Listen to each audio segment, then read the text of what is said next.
Lagi-lagi Indonesia malah akan ketiban untung gara-gara perang dagang antara Amerika Serikat dan China, kawan. Seperti itulah memang Indonesia harusnya bersikap, karena kita itu menganut politik luar negeri yang bebas dan aktif. Gua melansir dari Liputan 6 bahwa perusahaan AS akan bangun pabrik chip semikonduktor di Indonesia, kawan. Begini bunyinya.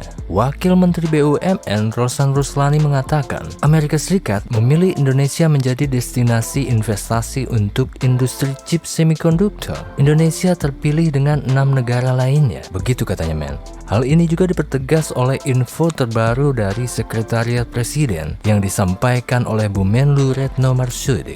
Keempat, Indonesia telah terpilih sebagai salah satu mitra International Technology Security and Innovation Fund dari Amerika Serikat. Hal ini akan membuka jalan bagi penguatan rantai pasok semikonduktor. Awalnya sih gue ngira China yang akan investasi di industri chip ini, kawan. Tapi ternyata AS duluan sepertinya. Karena kita tahu bahwa perusahaan teknologi China sempat panik gara-gara pemerintah Amerika Serikat melarang ekspor chip ke China.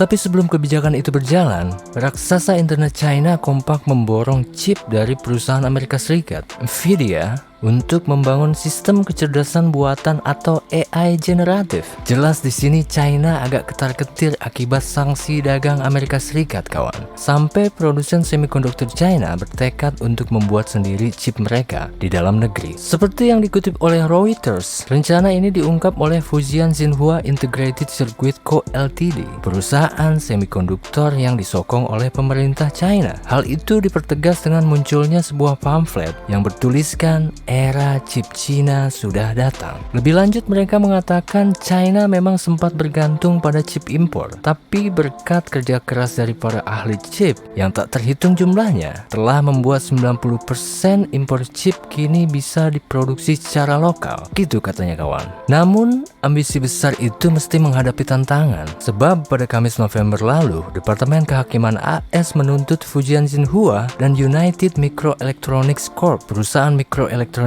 asal Taiwan, karena melakukan mata-mata industri. Tuntutan itu menyebut bahwa kedua perusahaan ini bersekongkol untuk mencuri rahasia dagang dari perusahaan semikonduktor Micron Teknologi. Mereka disebut akan mencuri hasil riset dan pengembangan perangkat penyimpan memori. Intinya mereka sedang perang dagang perihal chip ini, kawan. Artinya nih barang emang sangat-sangat penting bagi dunia. Sebenarnya ini sudah pernah gue jelaskan di video sebelumnya, tapi gue ingin coba ringkas sedikit biar kita ingat lagi. Semikonduktor ini sama pentingnya dengan baterai, kawan. Chip ini berat otak bagi industri elektronika sampai otomotif. Salah satunya industri mobil listrik yang sudah kita kembangkan di Indonesia. Kalau nggak ada otaknya, ya bingung juga kita menggerakkan alat tersebut, bukan? Tapi ada sesuatu yang lebih menarik lagi, kawan, yang perlu kita ketahui bersama, yaitu kenapa AS memilih investasi chip di Indonesia? Kenapa malah Indonesia lagi yang jadi ketiban untung akibat perang dagang AS dan China? Mari kita cari tahu bersama, kawan. Let's go.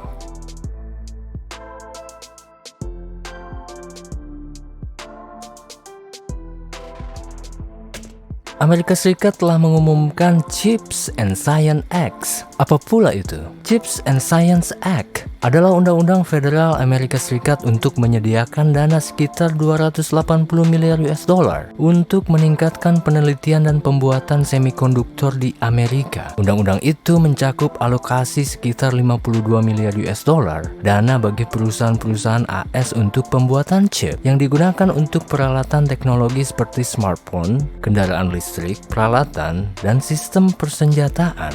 AS emang lagi jor-joran banget di bidang yang satu ini, kawan.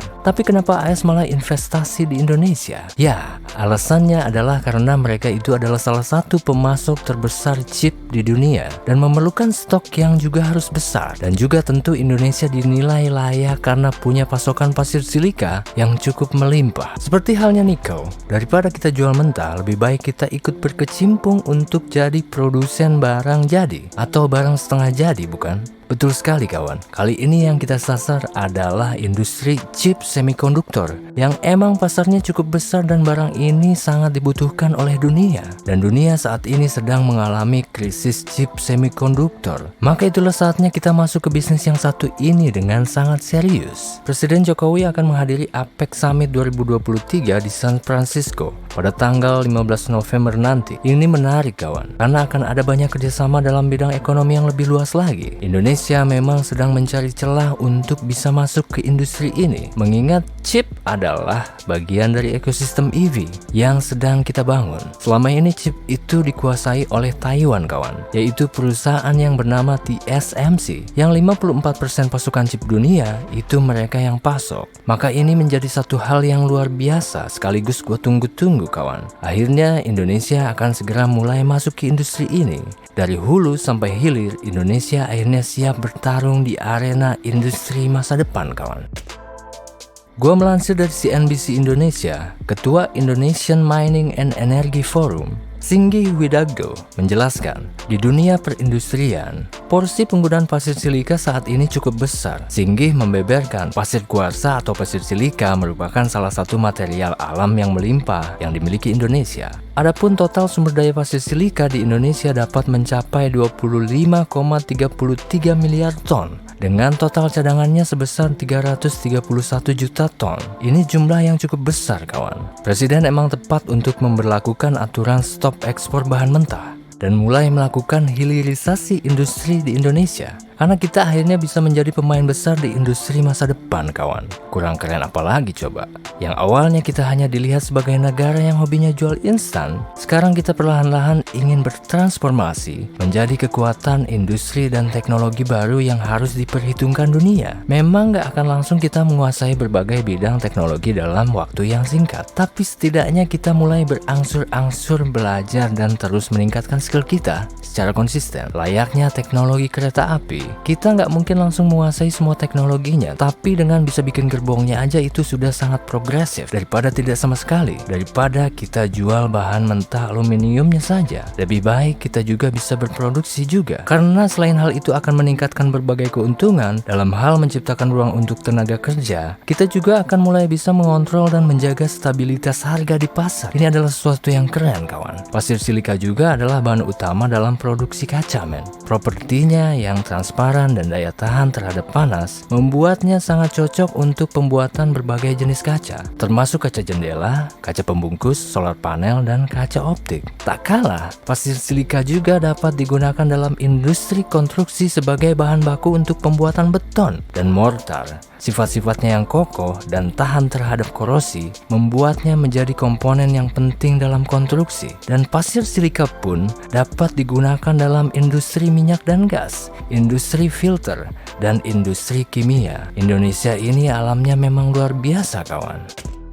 Gue mencatat dari data Kementerian Investasi bahwa kuartal 1 2023 realisasi investasi mencapai 328,9 triliun rupiah kawan, dan kuartal 2 sebesar 349 triliun rupiah. Realisasi ini 48,5% dari target pada tahun 2023 yang jumlahnya ditargetkan sekitar 1.400 triliun rupiah.